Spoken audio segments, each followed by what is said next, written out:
Kaixo, egunon. Gaurkun beste garai bateko jolas bat ekarri dugu.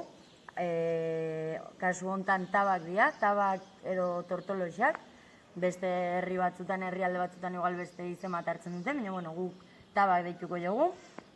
Eta garai batin oso jolas, ohikoa zen.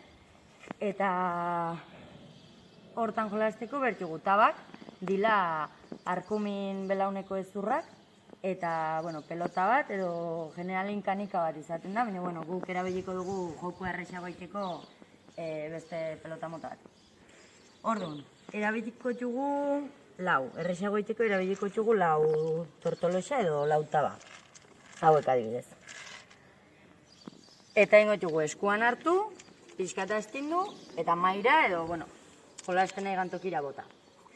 Orduan, tortoloxa bakotxak du lau alde ditu tortoloxa bakotxak, eta alde bakotxak du izen bat. Orduan, lehenbiziko jakin behar duguna da, tortoloxa edo taba bakotxan aldiak nola izena duen, edo lau alde ditula behintzat. Gainko alde lixo nahi deitzen jogu burua, o deituko jogu burua. Egia da, 11 izen hartu izan txula, baina, honei deituko jogu burua.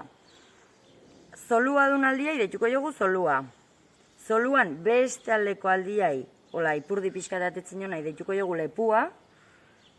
Eta buruan kontrako aldiai, zolo pixkat hartzen du nahi, garai batin karnez esaten zioten, baina guk deituko jogu belarreia, belarreian formadulako.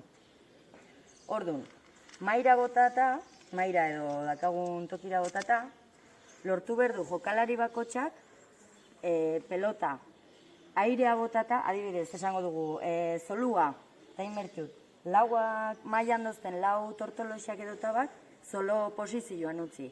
Joan berdut banaka-banaka aldatzen. Orduan, eskubiko eskuakin pelota airea botako dut, eta pelota airin domitartin, ezkerreko eskuakin inberdut, zoluan ez tortoloxa, zolo posizioan garri. Beste, hoi lortzen badut, beste saiakera bat ingo dut, eta pelota airindola, ingo dut tortoloxa, beste tortoloxa faltan hauna, zolo posizioan jarri. Orduan, jokalari bakotxak, irabazten du, jokalari bakotxak, inberdu tortoloxa guztiak lau posiziotan jartzia lortu, eta harta irabaziko luke.